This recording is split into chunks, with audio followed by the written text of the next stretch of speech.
Good evening, Shawn here with Accelerators Organization, ready for a quick mentor session. We've got 3 questions. Wanted to jump on here and kick these out. If you've got a question, make sure you log into the Accelerators Organization portal or into the mobile application and ask your question. Remember, we've got about 20 different mentors ready to share their knowledge and their experiences and even their network with you. So if there's any introductions that we can make, and in our network, we're more than happy to do that. So here we go. First question comes from Michael, and Michael says, when a client wants to break the contract with you because you don't offer something they are now asking for and was not in the contract, how do you deal with that? The background: back in April, I was asked how much time was remaining in our contract with the client. I provided the contract that clearly shows 3 years remaining. My business partner was in discussions with one of the contacts this past week where they asked if we offered a particular service that we have not offered but do hope to in the future. We were served papers today from their lawyer that because of this, our contract is not valid. I call BS but want some insight as to how you would deal with this. I've got about 7 or 8 different mentors answering this for you, Michael, but obviously, this is a legal question, but it's also a business decision that you and your partner have to decide to make. I can tell you right now, depending on the size of the contract and how passionate I am about defending that contract and the size of my company, the resources of my company, etc., I have had plenty of clients back out of contracts in the past, and I've never sued a client. If a client says, hey, I want to get out, I've learned to just go ahead and get out. Now, I know that larger companies, bigger companies that have huge legal budgets and legal teams, maybe even a counsel, a general counsel that represents their company that's always on retainer to sue and be litigious, they may have a different way of doing this, but most small business owners don't have the resources or the time or the emotion to go through, legally backing and legally fighting that type of situation. If the client basically has decided they don't want to do business with you, they're going to find a way to get out, and you're going to have to sue them, and that has just been a very emotional ride. Like I said, I've never sued a client. Whenever a client wanted to back out, I might try to play tough guy for a little bit, but at the end of the day, I'm just going to let them cancel their contract and I'm going to move on and I'm going to go replace the business. It's a bummer. It happens, but that's how I've dealt with it in the past. I've just always said if I can go through my life without having to go through any lawsuits, either suing somebody or being sued, it's a good day. All right, I hope that helps.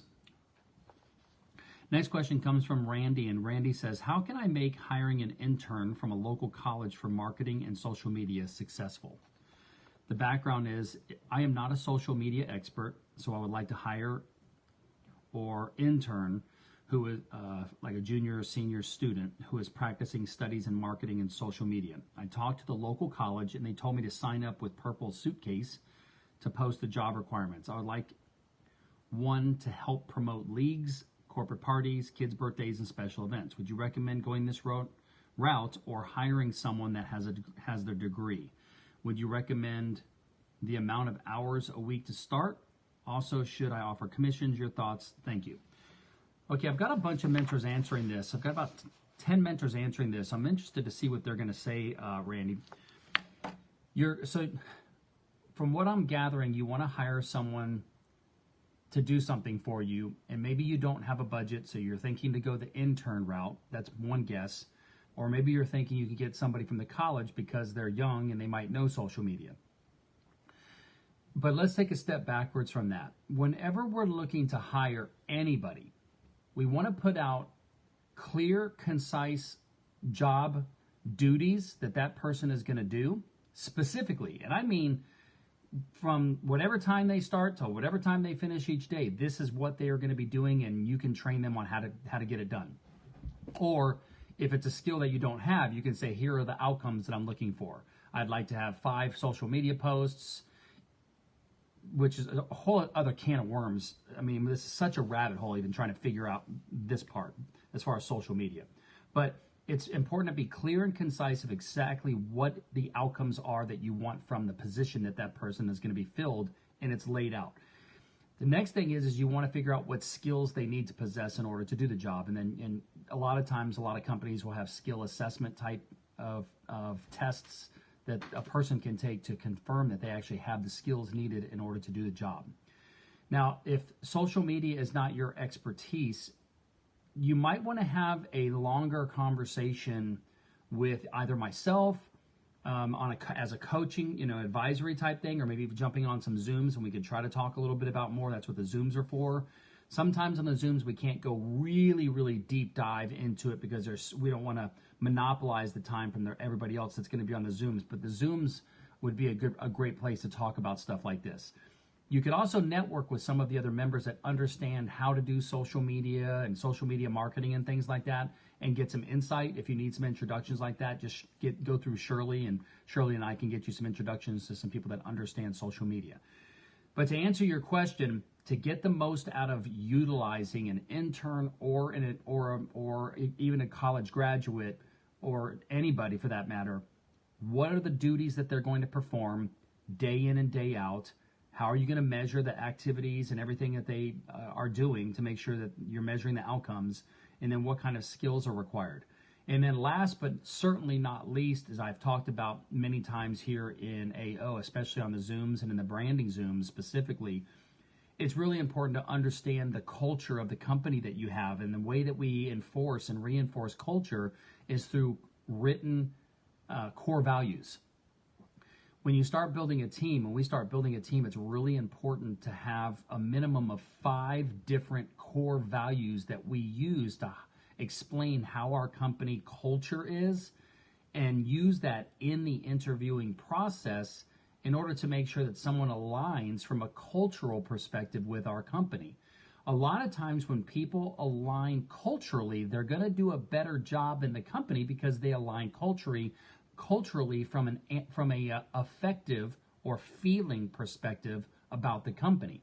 Even if their cognitive, skill-based attributes might fall a little bit short, they sometimes can make it up in affective and feeling from a moral and value perspective in the company. This is all high-level leadership type stuff I'm throwing at you, but that's why it's really important to have written core values. So in the interview process, as you are assessing their cognitive skills to do the job, and maybe their background and experience of performing the skills and doing that type of role for a company, you also want to align their values with your value system through those core values, okay? And if you need help putting together core values, if you go into the resource center in the portal, find the category branding, and there's a lot of different information in there. And you can also go into the 4 pillars section of the portal and watch some of the maybe first 3 different Zooms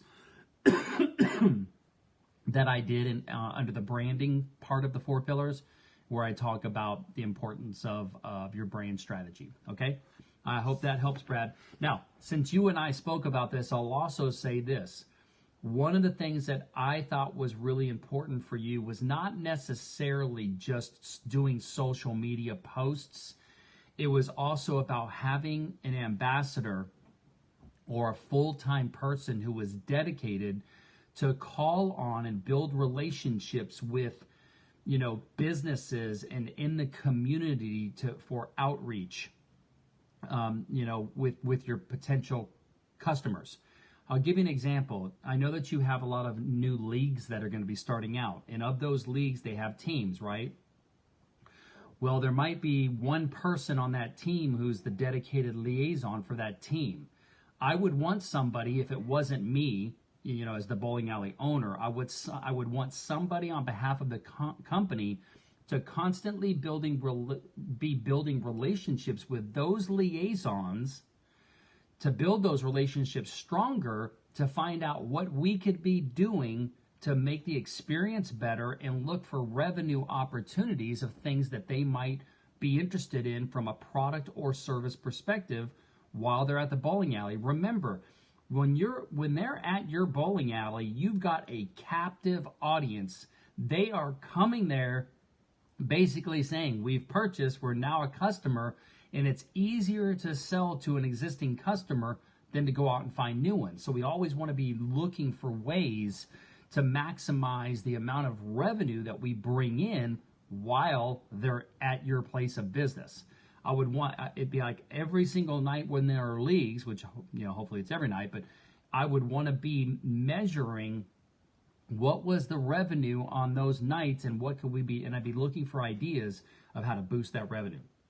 And that person that you hire, if they've got an extroverted personality, they're very relationship skill oriented, those types of things, and they're motivated by money, then you would want them working those nights where you have leagues, but also during the day going out and building relationships to try to sell more teams, and also maybe the event nights that you and I have talked about. Okay, so that's kind of what I was thinking about with one person. And I don't know if an intern would have enough maturity to do a role like that. I think it would be great to find somebody who maybe has represented another company in the community and might have some deep relationships in the community. So try maybe talking to somebody at the Chamber of Commerce who maybe has built relationships in the community and might be looking for a different opportunity. Maybe they even worked at the Chamber of Commerce or something like that. Somebody that's got a lot of relationships, who's well liked, and who likes being compensated based on how strong they can build relationships in the community. That'd be an ideal fit for you. Okay? Hope that helps, man. Okay, and the last question comes from Alana. If I want to take an equity share in lieu of funding/knowledge, how would I go about building that from day one in their corporation legally? The background is we are a training academy in the beauty industry, teaching anything from lashes to permanent makeup. We are building out a program that we would teach not only the technical skills, but also the business building and fund corporate startup, and also for those who want to take it to the next level and start an academy and take equity share for teaching them how to do that. Okay, Alana, I'm the only one to answer this one because I'm actually really confused by what you wrote here. The way that you wrote this is like a lot of just thoughts instead of it's really difficult to understand. But what I think you're saying is, instead of somebody paying you for the education and knowledge that you could give them, you would actually invest in their company, take a piece of the equity of the company, and help them grow their business. If that's not what you're saying, then please either book a get out of jail call with me or something, but let's talk about this. I see, in my experience of looking at things like this in the past, I see millions of red flags that immediately go up as it relates to providing somebody funding and taking an equity position and getting into all of these different partnerships with all these different people who might normally pay you to teach them how to do the skill and to build the business. There's a lot of discussion out there in the world of people trying to say, hey, it'd be like me with AO. If I see somebody joining AO and I think they have a good business, I could say, hey, instead of me coaching you and you paying me $1,500 a month or whatever it might be, why don't you just give me 5 or 10% of your company and I'll help you build your company. Well, there's all kinds of things to think about with that. When I'm a legal business owner in somebody's company, now I am also legally liable for anything that they do as a company. And I might not want to get to know somebody from a marriage business perspective that intimately and be a legal business partner, and then they go out and take loans and debt and all this type of stuff on the company without my knowledge because I'm just a minority shareholder, and then they end up going bankrupt and I become liable for a lot of the liability of the company. I wouldn't want to get myself into that type of mix. And so there's a lot of legal ramifications for you to take into consideration whenever you're going to enter into a legal business partnership relationship with anybody. You want to know their credit. You want to know who they are, what they're about, their value system, what their responsibilities are going to be, your responsibilities are going to be, how each of you are going to be compensated, how you guys are going to arbitrarily solve things when you have conflict. You're a minority business partner in their company. They can do whatever they want with the company if they're the majority shareholder, right? So you could just be getting nothing out of it. And so there's so many legal issues to take into consideration as it relates to trying to forego any payment from somebody in lieu of you getting equity in their business. Anybody that I've spoken to, especially at the mentor level, who has always said, I'd rather just either charge them a smaller fee or just help them for free than actually take a piece of equity ownership in their company, because that's just a legal responsibility that we normally don't want to get into. And then imagine if you do that for 10, 20 people, and now you're legally involved in 10, 20, 30 different companies, and you've got all this legal responsibility and potential liability out there in the wings of what all those different business partners are going to be doing, without your knowledge possibly. There's so many things that I'd be worried about with that situation. But with that said, if you decided that you wanted to still go down that road and take an equity ownership in lieu of maybe a payment or a discounted payment, all of that's going to be solved by working with your attorney firm and any type of corporate attorney firm who has knowledge of partnerships and shareholders and all that type of stuff. They're going to know how to structure and ask you all of these questions that I'm bringing up, and how they're all going to get resolved legally in your partnership with this person that you're going to take an equity share of their business. So it's all going to be solved by the legal contract that you and your attorneys work with that person that you're going to get into a relationship with. All right. Hope that helps. That's today's mentor session. Hope you guys got some great knowledge. And if you have any further questions, make sure to jump into the portal and ask away. See you soon. Peace out.